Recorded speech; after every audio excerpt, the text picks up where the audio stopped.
नयाँ भनेको चाहिँ नि एकमै बोल्दै कहिले त बेनी एउटा बेडी खाने त दाजु छैन नि बेरेन आए त झरे छ हैन के बेडी एउटा छैन नि टेन्सन हुन्छ हौ भाइ किन हौ बुढी बिसिन्छ नि घरमा बेकार माथि भाउजू अब घरै नआएछ भनिरहेको छ माथिबाट आएको खास चाहिँ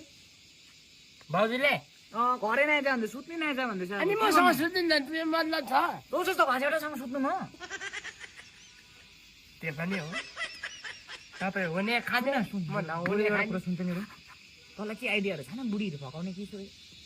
आइडियाहरू छैन आइडिया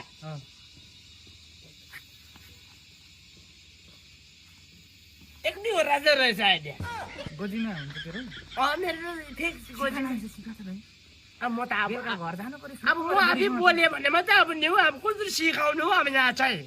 को बुढीसँग मेरो भाउसँग बोल्थे मेरो बुढीसँग बोल्ने तपाईँको बुढीसँग बोल्ने भने मात्रै अब अरे ल खके अन्त बुझ्यो खके अन्त ला न बोल ल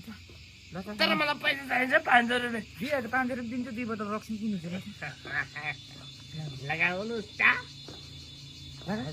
कल लाग्दैछ कल लाग्दै जान्दैछ हेलो ए झाम्पुतारी झन् त्यत्रो सम्झाएको तँलाई के भएको तँलाई मैले बिहा गरेर ल्याएको यहाँनिर बिहा गरेर बोची चला छिनी घोप्टिने साला किन अन्त मेरो पसिनाको मेहनत म आफै खान्छु नि 3 पानी खाऊ कि 4 पानी खाऊ हामीले नियम कि बिने नियम साला तँलाई के भयो कुकुर्ने बुझ्छ भने बुझ बुझ्दैन भने नबुझ मलाई पनि केही कराकर छैन गेट पास सेट पास म चिन्दिनँ गेट पास तेरो बाउ थाहा छैन मलाई केही रमाइलो गरिरहेको थिएँ समाज प्रहरीले लहर लहर यस्तो भयो बुढी ला आउँदैछ ल चुपचाप खाना बसेर टेबलमा राखेर सुत त सुत बुझिस् होला छेले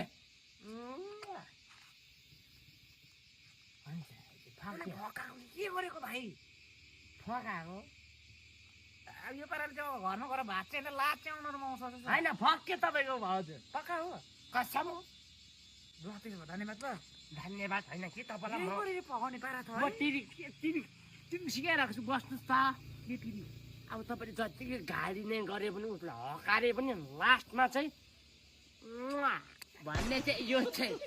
चाहिँ लगाइबस्नुपर्छ कि फकिहाल्छ आज तपाईँको त फोनमा यस्तो कि अझै म भाउजूसँग फेस टु फेस बात मार्नु पाएँ भने झन् नि